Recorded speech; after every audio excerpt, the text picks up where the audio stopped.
Ya, pemirsa, pemerintah telah menerbitkan Peraturan Presiden Nomor 54 Tahun 2023 tentang pengembangan dan pemanfaatan jamu. Meski demikian, industri jamu nasional masih terkendala dengan ketersediaan dan pasokan bahan baku jamu yang juga diincar banyak negara lain.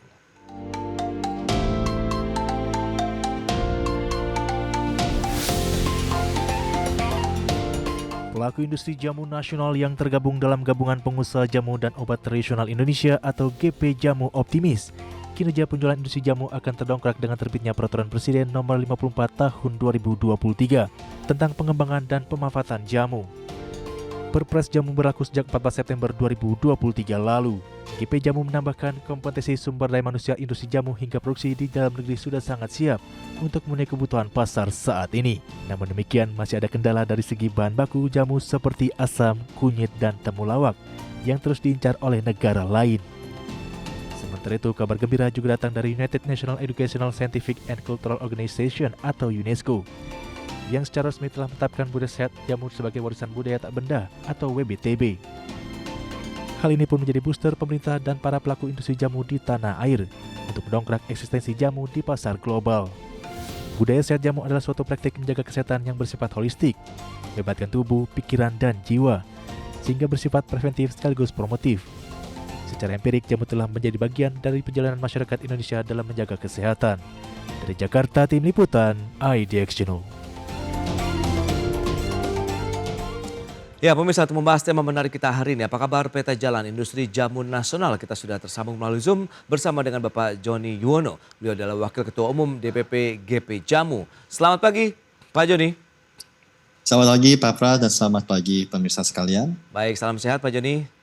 Salam sehat.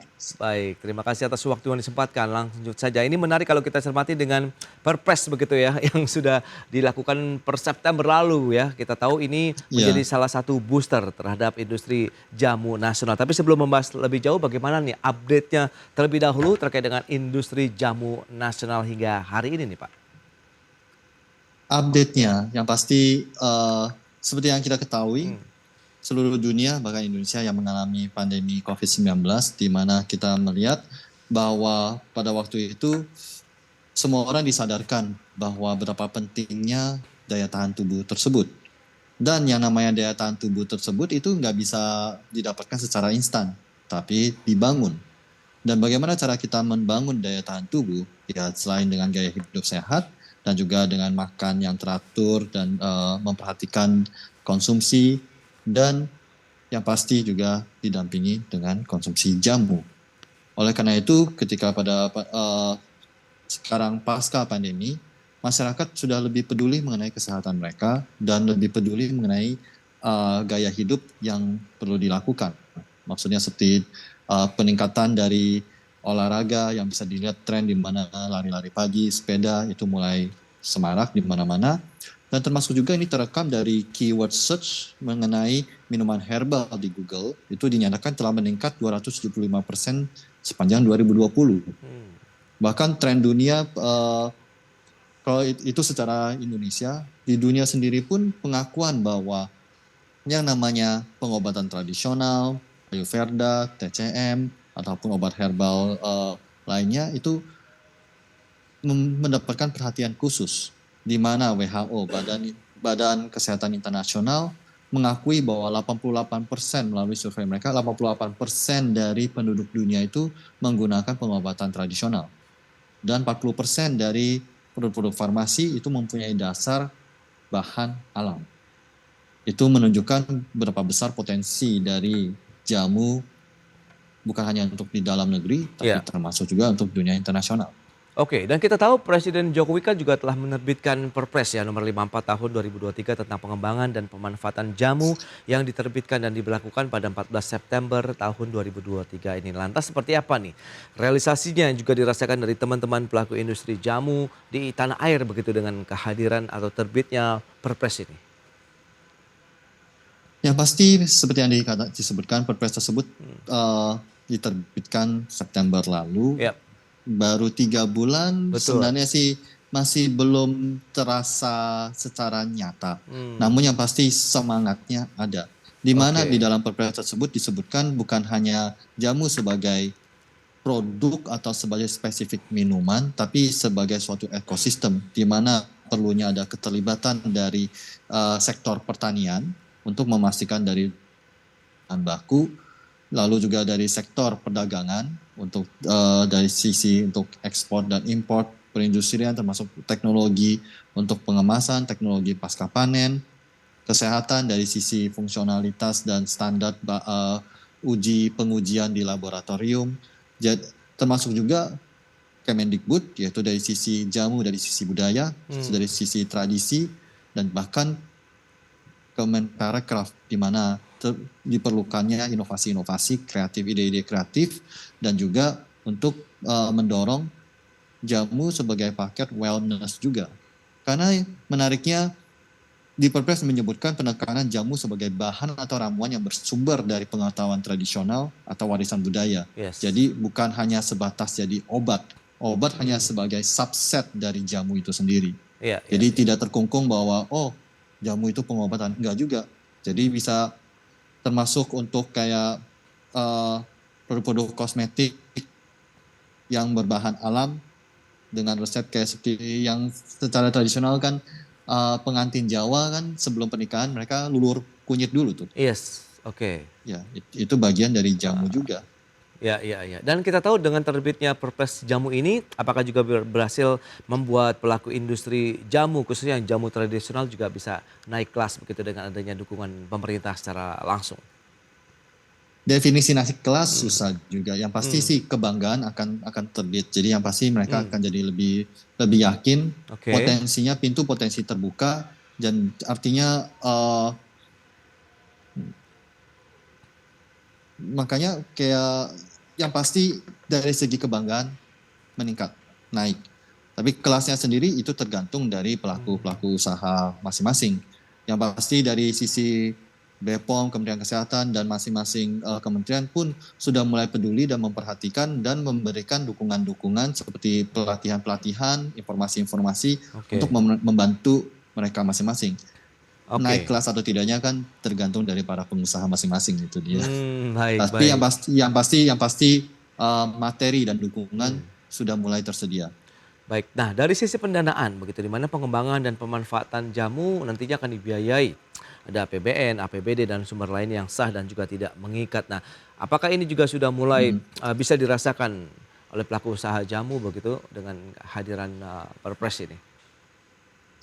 Sayangnya baru 3 bulan, jadi belum terlihat secara konkret. Ya, halo? Pak Joni? Halo. Ya, halo. Mohon maaf tadi ada sedikit gangguan sinyal, mungkin bisa diulang kembali Pak Joni.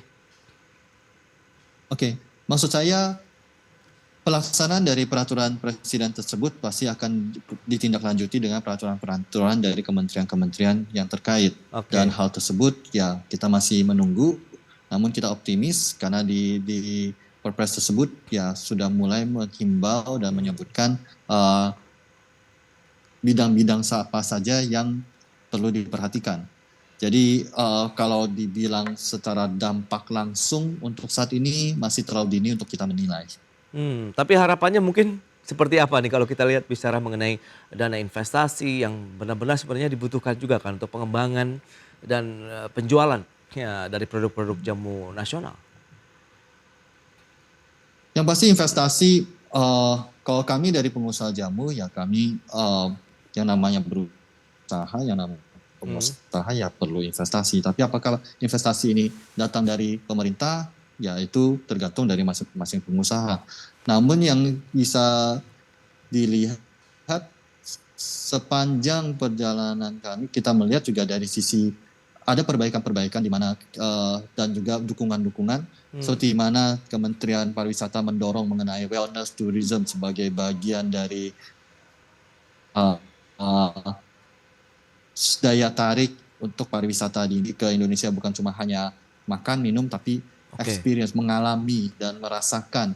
Dan wellness, ya jamu sebagai Jampiyosodo, doa kesehatan, itu merupakan bagian cukup kunci dari wellness. Itu dari pariwisata, Kemendikbud mendorong untuk mendukung supaya jamu bisa didaftarkan sebagai warisan budaya. Oke. Lalu Kementerian Kesehatan dengan berbagai penelitian mereka dan BPOM dengan arahan-arahan supaya dan pendampingan terhadap para pengusaha-pengusaha jamu Ya, untuk membina mereka bagaimana bisa mendapatkan sertifikat CPOTB, cara pembuatan obat tradisional yang baik dan benar secara bertahap, jadi nggak harus full.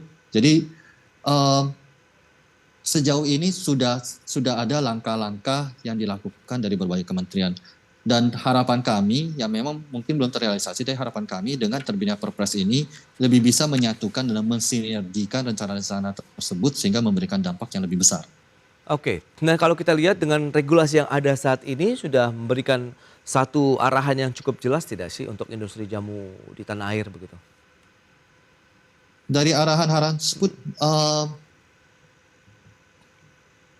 jelas bagi pelaku jamu sih, tapi untuk masyarakat mungkin masih kurang. Jadi mungkin perlunya adanya edukasi. Maksudnya Oke. apa? Ya masih ada disconnect. Kayak bagi pelaku jamu, bagi saya, ya bagi mungkin para pelaku jamunya ya mengerti. Oh, niat dari Kemendikbud untuk mendaftarkan budaya sehat jamu, seperti contoh kayak yang mengenai UNESCO tersebut. Jadi bukan produk jamunya yang didaftar, tapi Betul. budaya di mana Indonesia memiliki 30.000 jenis tanaman-tanaman, dan menurut survei dari Kementerian Kesehatan kita dari sumber tanaman tersebut kita mempunyai lebih dari puluhan ribu resep-resep jamu. Itulah yang diapresiasi oleh UNESCO sebagai warisan budaya tak benda. Iya, itu dia memang UNESCO. Fakta bahwa negara Indonesia ini di sekitar kita untuk perawatan kesehatan. Yes. Lantas bagaimana dari sisi produksi? Ya, sorry Pak Pras. Iya. Halo. Baik Pak, lantas bagaimana dari sisi produksi dan juga penjualan jamu tradisional dan juga jamu yang dilakukan sisi produksi dan penjualannya secara modern begitu yang selama ini ada di Indonesia? Apakah bisa seiring sejalan begitu? Seiring sejalan maksudnya Dari sisi produksinya, maksudnya penjualannya, bagaimana? apakah di sana ada satu sinergi begitu? Bagaimana keterlibatan GP Jamu untuk bisa ya semuanya bisa bersinergi begitu antara mereka yang melakukan penjualan secara modern begitu dalam artian menggunakan fabrikasi dan mereka yang melakukan produksi secara tradisional untuk jamu.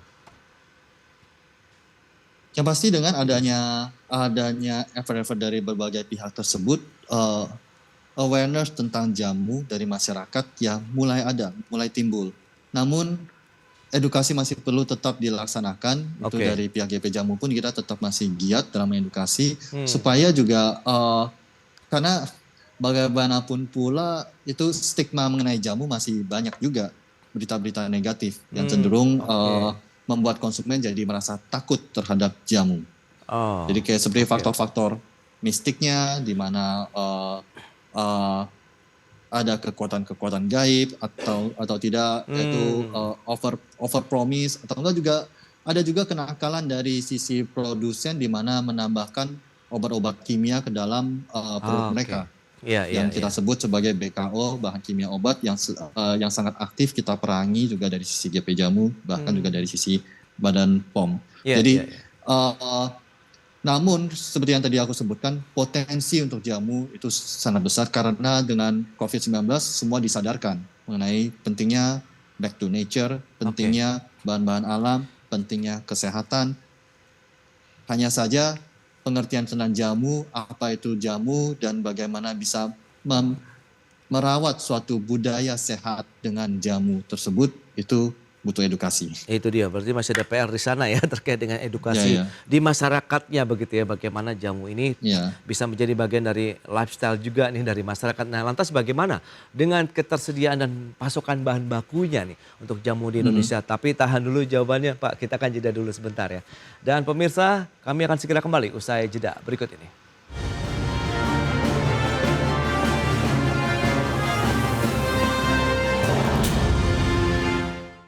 Ya, Anda masih menyaksikan Market Review. Pemirsa, berikut ini kembali kami sampaikan sejumlah data menarik untuk Anda terkait dengan strategi pengembangan jamu berdasarkan Perpres nomor 54 tahun 2023. Ya, seperti yang bisa Anda saksikan di layar televisi Anda. Ya, ada pelestarian dan pelindungan sumber daya bahan baku, penguatan pasar, kemudian ada peningkatan pengetahuan tradisional masyarakat dan kompetensi sumber daya manusia, pengembangan sistem informasi jamu terpadu, penguatan ilmu pengetahuan dan teknologi, pelestarian dan pelindungan sumber daya bahan baku, dan penguatan kelembagaan, regulasi, dan infrastruktur. Itu dia untuk strategi pengembangan jamu nasional. Berikutnya, tahapan rencana dari pengembangan jamu. Ini tahap 1 2023-2024 sebenarnya sudah tertera dalam Perpres. Peningkatan produksi bahan baku jamu 2,2 juta ton dan peningkatan produksi jamu bersertifikat halalnya 50%. Tahap keduanya produksi bahan baku jamu sebesar 4 juta ton dan penambahan sentra budidaya bahan baku jamu di pertanian 20%. Tahap 3 2030-2034 peningkatan produksi bahan baku jamu 4,2 juta ton dan produk jamu halalnya sudah 100% sampai dengan 2034. Tahap keempat 2035-2039 membidik 4,4 juta ton bahan baku jamu. Tahap 5 2040-2045 itu produksi bahan baku ditargetkan meningkat 5,7 juta ton. Wah, sebenarnya kalau kita lihat tahapan rencana pengembangan jamu nasionalnya sudah sangat terencana begitu ya, terjadwal. Dan berikutnya kita akan cermati penguatan sistem budidaya dan penanganan pasca panen. Ada pengembangan sumber bahan baku jamu, pengembangan sumber bahan, pengembangan sentra budidaya, bahan baku jamu, kemudian pengembangan desa atau kampung jamu, ramah lingkungan dan warisan budaya Nusantara. Baik.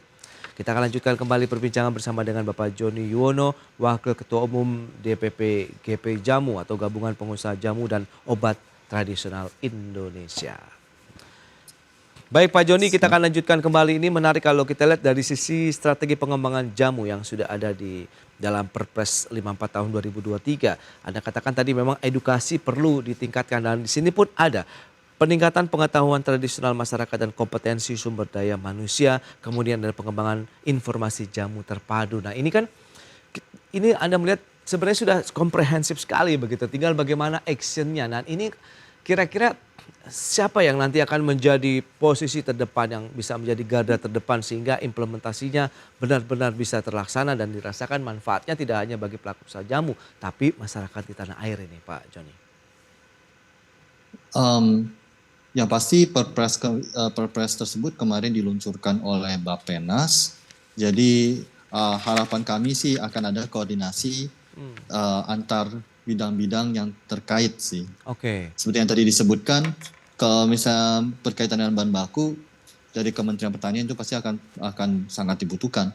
Selanjutnya ya Kementerian Kesehatan dari segi meneliti tentang khasiat dari bahan-bahan tersebut. Perindustrian bagaimana bisa mengkonversi itu semua menjadi suatu industri, artinya kan perlu engineering, keterlibatan mesin, keterlibatan tenaga ahli, dan juga selanjutnya mungkin juga perbankan pendanaan, lalu juga dari sisi pemasaran, komunikasi dari bagaimana Kementerian Pariwisata dan Ekonomi Kreatif bisa mendukung memperkenalkan jamu, bagaimana mengemasnya supaya menarik bagi para wisatawan-wisatawan. Lalu Kemendikbud adalah untuk bagaimana seperti yang tadi disebutkan, pelestarian knowledge tentang pengetahuan tentang peracikan jamu tersebut.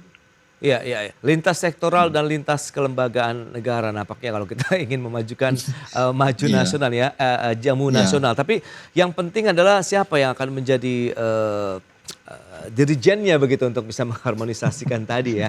Dan kita tunggu saja semoga nanti mungkin karena ini baru 3 bulan ada segera action yang segera dilakukan juga nih oleh pemerintah dengan hadirnya Perpres 54 tahun 2023. Nah kita beralih ke pasokan bahan bakunya nih, bagaimana saat ini, apakah masih stabil dan kabarnya juga banyak diincar oleh sejumlah negara nih, benar nggak Pak Joni? Sangat benar karena Indonesia boleh bilang kita sebagai jalur khatulistiwa, bahan-bahan baku kita, menariknya bahan-bahan baku kita itu kekuatan kita adalah bineka, jadi bervariasi. Jadi namun sayangnya adalah seringkali penelitiannya kurang. Jadi contoh kunyit yang dicari adalah bahan-bahan kunyit yang mengandung kurkumin tinggi. Karena selama sejauh ini penelitian terhadap bahan berkhasiat dari kunyit adalah kurkumin. Belum lagi diteliti lagi mungkin bisa diperdalam, dicari lagi apakah ada bahan-bahan berkhasiat yang lainnya. Karena bukannya apa, yang menariknya adalah kita adalah negara kepulauan. Tanah di Jawa dengan tanah di Sumatera dengan tanah di Kalimantan itu berbeda-beda. Sehingga kunyit yang ditanam di Sumatera, Jawa, dan di pulau yang berbeda itu kadarnya juga akan berbeda-beda. Oke, baik. Iya.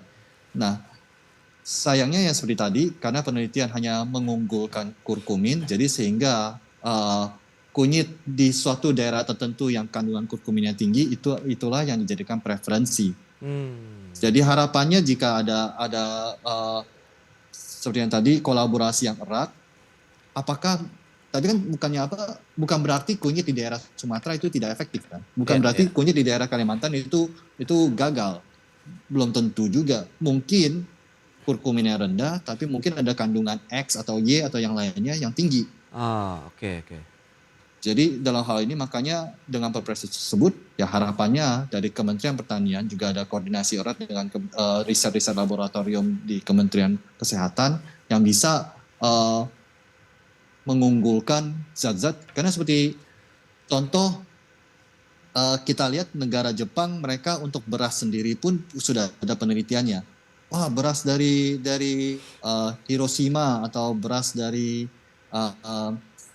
mana itu? Hokkaido. Itu mempunyai zat-zat yang berbeda-beda dan bisa command a higher price, bisa mendapatkan nilai daya jual yang lebih tinggi. Oke, itu berdasarkan dari demografi wilayahnya ya kalau kita lihat ya. Wilayahnya. Nah kalau supply and supply and demand. Itu dia. Kalau supply and demand-nya sendiri bagaimana untuk produk jamu di dalam negeri? Apakah dengan ketersediaan bahan baku yang Anda katakan sebenarnya masih relatif stabil meskipun diincar oleh banyak negara, apakah akan mengganggu atau sudah cukup menjaga supply and demand sendiri di dalam negeri? Supply and demand selalu rebut-rebutan. Kalau dibilang stabil, ya aku rasa juga pasti orang-orang akan selalu bilang nggak stabil. Itu nggak bisa disalahkan kemana, tapi karena mungkin sumber ketidakstabilan itu ada di contoh jahe masa panennya kapan? Kita kan hanya 2 musim panas sama musim hujan. Menurut Pak Pras, jahe itu masa panennya di musim.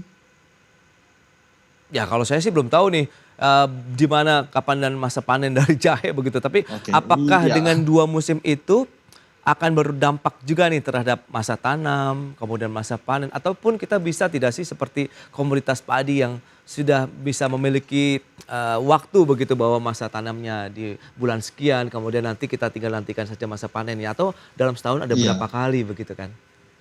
Ya, jahe secara umum dipanen pada masa panas, jadi pada masa kering. Nah, tapi semua tahu jahe itu banyak dikonsumsinya ketika kapan?